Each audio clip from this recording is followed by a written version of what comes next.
নমস্কার, trading magic চ্যানেলে আপনাদের সবাইকে স্বাগত। আজ আমরা এমন একটি বিমানবন্দর নিয়ে কথা বলবো যাকে বিশ্বের অন্যতম জনশূন্য বা অভিশপ্ত বিমানবন্দর বলা হয়।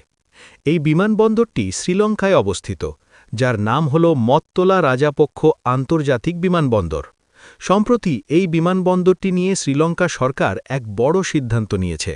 তারা এই লোকসানে চলা বিমানবন্দরটিকে বাঁচাতে নতুন করে বিনিয়োগকারী খুঁজছে। আসলে এই বিমানবন্দরটির ইতিহাস বেশ অদ্ভুত।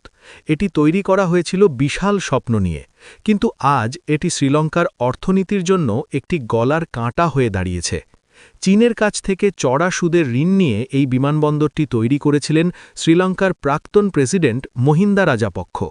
কিন্তু ২০১৩ সালে খোলার পর থেকে আজ পর্যন্ত এখানে কোনো নিয়মিত বাণিজ্যিক ফ্লাইট নেই।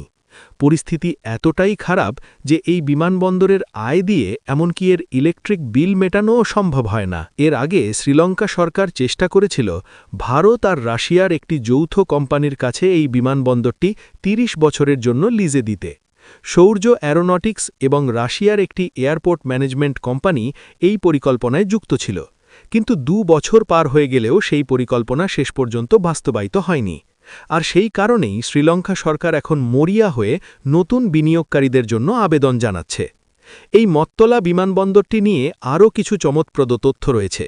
এটি একটি বন্যপ্রাণী অভয়ারণ্যের ঠিক পাশেই অবস্থিত, ফলে রানওয়েতে প্রায়ই হরিণ, বুনো মোষ, এমনকি হাতিও চলে আসে। একসময় শ্রীলঙ্কার সেনাবাহিনীকে নামাতে হয়েছিল এই রানওয়ে থেকে বন্যপ্রাণী তাড়ানোর জন্য। শুধু তাই নয়, এটি পাখিদের পরিযায়ী পথের ওপর হওয়ায় অনেক সময় উড়োজাহাজের সঙ্গে পাখিদের সংঘর্ষ ঘটে এবং বিমান গ্রাউন্ডেড হয়ে যায়। শ্রীলঙ্কার ঋণের বোঝার পেছনে এই মত্তলা বিমানবন্দরের মতো উচ্চাভিলাষী কিন্তু অলাভজনক প্রকল্পগুলোর বড় ভূমিকা রয়েছে। ২০২২ সালে যখন শ্রীলঙ্কা ভয়াবহ অর্থনৈতিক সংকটে পড়ে এবং তাদের $৪৬ বিলিয়ন বৈদেশিক ঋণ শোধ করতে ব্যর্থ হয়, তখন থেকেই আইএমএফের শর্তানুযায়ী তারা এই ধরনের লোকসানে থাকা রাষ্ট্রীয় সম্পদগুলো বেসরকারীকরণের চেষ্টা করছে।